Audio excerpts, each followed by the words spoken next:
जय जय श्री हरिवंश, जय जय श्री राधे कुंज बिहारी श्री हरिदास। आप सब लोगों का बहुत बहुत स्वागत है मेरे इस चैनल निकुंज रस प्रभा पर। अगर आप मेरे इस चैनल पर नए हैं तो अभी सब्सक्राइब करें और बेल बटन आइकन को प्रेस करना बिल्कुल भी ना भूलें, ताकि मेरे आने वाले वीडियोस के नोटिफिकेशन, शॉर्ट्स के नोटिफिकेशन आपको जल्दी से मिल जाया करें। और यहाँ पर आपको बहुत ही अच्छे अच्छे वीडियोस मिलेंगे। आपकी स्पिरिचुअलिटी में मैं बढ़ोतरी ही करवाऊँगी, घटवाऊँगी नहीं, ये मेरा आपसे वादा है।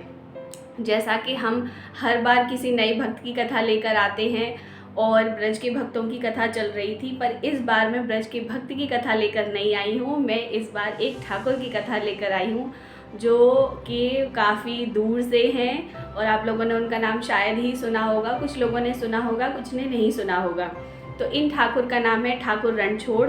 जी हाँ, ये रणछोड़ ठाकुर डाकोर जी के हैं। डाकोर जी जो कि गुजरात में स्थित है, सौराष्ट्र में।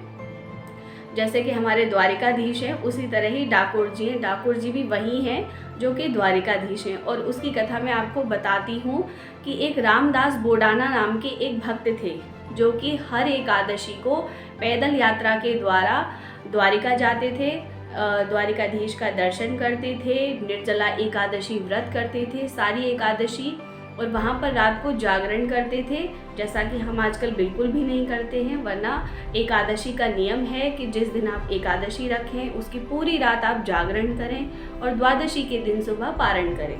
तो वो पूरी रात जागरण करने के बाद द्वादशी को वहाँ से लौट आते थे ठाकुर के दर्शन करके। उनकी बहुत दृढ़ निष्ठा थी हमारे द्वारिकाधीश में। फिर क्या हुआ कि वो बहुत वृद्ध होने लगे अपने इस नियम का निर्वाह करते करते। सब लोग जानते थे रामदास बोडाना जी को कि ये काफ़ी दूर से डाकोर जी से द्वारिकाधीश के दर्शन के लिए आते हैं। एक दिन ठाकुर जी ने रामदास जी को मना किया कि आप अब काफ़ी वृद्ध हो चुके हैं, तो अब आप मेरे दर्शन के लिए ना आया करें, मैं स्वयं आ जाया करूँगा। अब रामदास जी ने हाँ तो कर दी, पर अगली एकादशी को वो फिर आ गए, वो फिर नहीं माने। ठाकुर जी ने सोचा कि ये भी टेढ़ा भक्त है, ये भी नहीं मानेगा, क्योंकि इसके नियम का निर्वाह नहीं होगा तो ये तब तक मानेगा नहीं। तो ऐसा करता हूँ कि मैं ही इसके साथ चल देता हूँ। तो जब अगली एकादशी को रामदास जी द्वारिकाधीश के दर्शन करने के लिए आए तो ठाकुर जी ने उनसे कहा कि अगली एकादशी को जब आप आएँ तो साथ में बैलगाड़ी लेके आइएगा और मैं आपके साथ डाकोर जी चलूँगा। रामदास जी ने कहा कि यहाँ द्वारिका में क्या होगा प्रभु, अगर आप मेरे साथ डाकोर जी चलेंगे तो। उन्होंने कहा उसकी चिंता तुम न करो, तुमसे जैसा कहा है सिर्फ तुम बैलगाड़ी लेकर अगली एकादशी की रात को आ जाना। ऐसा ही हुआ। 15 दिन बाद फिर एकादशी आई। रामदास जी टूटी फूटी बैलगाड़ी किसी की मांग कर लाए और उस दिन लोगों ने इतना मजाक उड़ाया उनका रास्ते में कि देखो पैदल चलने वाला आज ठाट बाट से बैलगाड़ी लेकर आ रहा है, क्योंकि उनकी बैलगाड़ी काफ़ी टूटी फूटी थी तो लोग उनका काफ़ी मजाक बना रहे थे। वो वहाँ पहुँचे, सब लोगों की नज़रों में थोड़ा आ ही गया था कि आज ये बैलगाड़ी लेकर कैसे आए हैं, पर किसी को इस बात का शक नहीं हुआ। अब रात को जैसा कि ठाकुर जी ने व्यवस्था बनाई थी, आरती होने के बाद पट बंद हुए, सभी अपने अपने घर को प्रस्थान कर गए, शयन आरती हो गई, ठाकुर जी का शयन हो गया। उसके बाद ठाकुर जी ने रामदास जी को बुलाया और बोले कि आप पीछे वाले रास्ते, जो मेरे मंदिर की पीछे वाली खिड़की है, पीछे वाला रास्ता है, आप वहाँ पर बैलगाड़ी लेकर आ जाइए।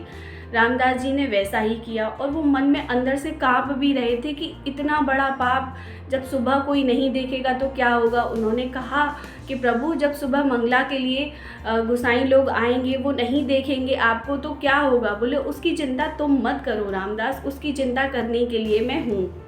ठाकुर जी ने सोचा कि ये बेचारे गरीब हैं, इनके पास तो कुछ है नहीं, तो यहाँ जो इतने सारे अलंकार आभूषण हैं इनमें से कीमती कीमती मैं पहन कर चलता हूँ ताकि मेरी राग भोग सेवा का खर्चा इसमें से निकल आएगा। रामदास जी ने बिल्कुल मना किया कि प्रभु चलना है तो इस माया को मेरे साथ लेकर मत चलिए, मैं इसके लिए बिल्कुल भी तैयार नहीं हूँ। ठाकुर जी इतने प्रसन्न हुए देखकर कि देखो इसे मेरी माया नहीं, इसे मैं चाहिए, इतने सारे आभूषण मिलने के बाद भी ये मुझसे मना कर रहा है। ठाकुर जी उन आभूषणों को उतार कर वहाँ से चल दिए उनके साथ। बैलगाड़ी बेचारी टूटी फूटी थी, कितनी दूर तक जाते धीरे धीरे धीरे। अब सुबह मंगला का समय हुआ, रात भी काफ़ी हो गई थी वहाँ से निकलते हुए। सुबह जब मंगला का समय हुआ, द्वारिकाधीश के पट खुले तो वहाँ ठाकुर जी नहीं। अब ठाकुर जी को न पा के भगदड़ मच गई, सब लोग इधर उधर कयास लगाने लगे कि ठाकुर कहाँ गए, कौन चुरा ले गया। तब किसी ने कहा कि वो रामदास नहीं दिख रहा है और कल वो बैलगाड़ी लेकर आया था, हो सकता है कि ज़रूर वही लेकर गया हो ठाकुर को। अब इधर उधर लोग दौड़ाए गए, घोड़े दौड़ाए गए। अब बेचारी टूटी फूटी बैलगाड़ी, बूढ़े बैल कितनी दूर तक भागते, वो पीछा करने लगे। घुड़सवार सब लोग, गोसाई लोगों ने पीछा किया तो ज़्यादा दूर तक तो नहीं जा पाए थे, आधे रास्ते ही पहुँचे थे कि रामदास जी को सुनाई दी आहट घोड़ों के आने की। उन्होंने कहा, प्रभु देखिए, मैंने कहा था ना कि नहीं आना चाहिए, आपने देखो मुझे कैसा फंसा दिया। बोले, रामदास तुम चिंता ना करो, ऐसा करो, ये जो सामने बावड़ी है इसमें तुम मुझे छिपा दो। ठाकुर जी की सलाह से रामदास ने ऐसा ही किया। अब आकर घुड़सवारों ने उनको पकड़ा, गोसाइयों ने उनकी खूब धुलाई करी, उनको खूब मारा कि बता ठाकुर कहाँ हैं। वो बोले कि मेरे साथ ठाकुर नहीं है, मैं नहीं जानता कि ठाकुर कहाँ हैं। बोले, तू नहीं लेकर आया? बोले, नहीं। तो उन्होंने जैसे ही उनकी बैलगाड़ी का पर्दा उठाया, देखा तो उसमें वही ठाकुर जी का पहना हुआ कीमती वस्त्र, 2-4 आभूषण वहीं रखे थे। बोले, अगर ठाकुर तेरे साथ नहीं है तो ठाकुर जी का इतना कीमती वस्त्र, ये थोड़े से आभूषण क्या कर रहे हैं तेरी बैलगाड़ी में? अब रामदास जी चुप, और उनको इतना मारा गया, लट्ठों से उनकी एकदम धुलाई की गई, उनको लहूलुहान कर दिया गया। इधर उधर देखा गया, किसी को वहीं बावड़ी में से खून निकलता हुआ दिखाई दिया। फिर उसने आवाज़ लगाई कि देखिए देखिए यहाँ पर क्या है, इस बावड़ी में से खून निकल रहा है। लोग उतारे गए उस बावड़ी में, उसमें से निकाला गया ठाकुर जी के श्री विग्रह को। तो ठाकुर जी के माथे से खून बह रहा था, ठाकुर जी के छाती से खून बह रहा था। जहाँ जहाँ रामदास जी को चोट आई वहाँ वहाँ से ठाकुर जी के खून बह रहा था। गोसाइयों ने प्रार्थना की कि महाराज ये क्या है? बोले, तुमने मेरे भक्त को मारा है तो उन पर ना लग के वो चोट मुझे लगी है। मेरे भक्त को जो कष्ट पहुंचाता है वो मेरे हृदय को लगती है, वो कष्ट मेरे हृदय को होता है। वो बोले कि ठाकुर आपने ऐसा क्यों किया? बोले, मैं अब दोबारा द्वारिका नहीं जाऊंगा, मैं रामदास के साथ डाकोर जी जाऊंगा। उन्होंने प्रार्थना की कि प्रभु सुबह हो चुकी है, लोग दर्शनों के लिए आतुर हैं, वो लोग नहीं पाएंगे तो क्या समझेंगे, हम क्या जवाब देंगे? तो ठाकुर जी ने कहा कि मैं जानता हूँ तुम्हें अपनी कमाई की चिंता है, तुम्हें मुझसे कोई लेना देना नहीं है, चिंता मत करो, तुम्हारी कमाई होती रहेगी, उसका भी मैं प्रबंध कर देता हूँ। कि ठाकुर जी ने एक पहाड़ी बताई कि दक्षिण दिशा में उस पहाड़ी पर आप उस गुफा में जाएंगे तो उसमें बिल्कुल ही मेरे जैसा एक श्री विग्रह है, आप उसे लाइए और द्वारिका में उसी को पधराइए और आपको जितनी कमाई करनी है आप करिए, मैं तो रामदास के साथ ही डाकोर जी जाऊंगा।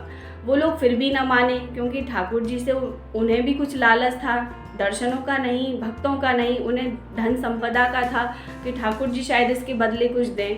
तो ठाकुर जी ने कहा कि मैं तुम्हारी मंशा बिल्कुल समझ रहा हूँ कि तुम्हें मेरे बदले कुछ ना कुछ चाहिए, तो ठीक है, जितना मेरा वज़न है उस वज़न के बराबर का सोना तुम लोगों को मैं दे दूँगा, तो तुम लोग चले जाओगे। तो इस पर वो लोग गोसाई लोग सब तैयार हो गए। अब रामदास जी चिंता करें कि मेरे पास तो ठाकुर जी के वज़न के बराबर एक रत्ती सोना भी नहीं है। तो ठाकुर जी ने कहा कि तुम्हारी पत्नी जो है रामदास, वो बहुत ही परम भक्ता है, बहुत ही उच्च कोटि की भक्ता है, जाओ उसके कानों में जो छोटे से कुंडल पड़े हैं उनको उससे मांग लाओ और उससे मुझे तोल दो। रामदास जी को विश्वास नहीं हुआ कि एक छोटे से कुंडल कैसे ठाकुर को तोल सकती हैं, कैसे उनका भार के बराबर हो सकते हैं। वो गए ठाकुर जी की बात पर विश्वास करके और अपनी पत्नी के कुंडल मांगे, और वो भी परम भक्ता थी, उन्होंने खुशी खुशी उतार कर वो कुंडल दे दिए। उसके बाद ठाकुर जी को जैसे ही पलड़े में बिठाया गया और दूसरी तरफ जैसे ही उन कुंडलों को रखा गया, ठाकुर जी स्वयं स्वतः ही तुल गए और ठाकुर जी का पलड़ा एकदम से ऊंचा हो गया और वो कुंडल वाला पलड़ा एकदम से नीचे आ गया। और गोसाइयों के मुंह खुले रह गए कि हमने तो सोचा था कि शायद इतना सारा सोना मिलेगा, पर यहाँ तो खाली एक कुंडल से ही काम चलाना पड़ रहा है। जैसा कि शर्त के मुताबिक तय हुआ था, गोसाई हाथ मलते हुए उन कुंडलों को लेकर वहाँ से चल दिए और ठाकुर जी रामदास के साथ डाकोर जी आ गए। तब से उनका नाम रणछोड़ पड़ा और वो डाकोर जी में ही रह गए। आज भी आप लोग जाएंगे तो डाकोर जी में उन्हीं द्वारिकाधीश के दर्शन हैं। मैं बिल्कुल भी किसी में भ्रांति नहीं फैलाना चाहती कि वो द्वारिकाधीश हैं कि वो हैं कि वो नहीं है। पर मैंने जितना अपने गुरुजनों से, संतों के मुख से सुना है कि वही द्वारिकाधीश डाकोर जी में विराज रहे हैं और इतने अद्भुत दर्शन बताए जाते हैं। अगर आप वहाँ आसपास रहते हो, कभी जाएं तो कृपया करके ज़रूर डाकोर जी के दर्शन करें। बताते हैं कि बहुत ही मनमोहक झांकी है, बहुत ही प्यारे दर्शन हैं। और जो गुफा में श्री विग्रह बताया गया था, उस श्री विग्रह को प्राण प्रतिष्ठा के साथ फिर वहाँ द्वारिका में पधराया गया। तब से वो पर्वत वाली जो श्री विग्रह था वो द्वारिकाधीश में दर्शन करवाए जाते हैं। इसी के साथ मैं अपनी वाणी को विराम देती हूँ। अगर आपको मेरी वीडियो पसंद आई हो तो प्लीज़ थम्स अप ज़रूर दीजिएगा। आप जानते हैं कि एक एक लाइक का बहुत बहुत बहुत महत्व होता है। और इस वीडियो को, मेरी और भी वीडियोस को अपने दोस्तों में, रिश्तेदारों में, परिवार में प्लीज़ प्लीज़ प्लीज़ शेयर करिए। मेरे लिए आपका सपोर्ट, आपका प्यार बहुत मायने रखता है। इसी के साथ मैं अपनी वाणी को विराम देती हूँ। जय जय श्री हरिवंश, जय जय श्री राधे कुंज बिहारी श्री हरिदास।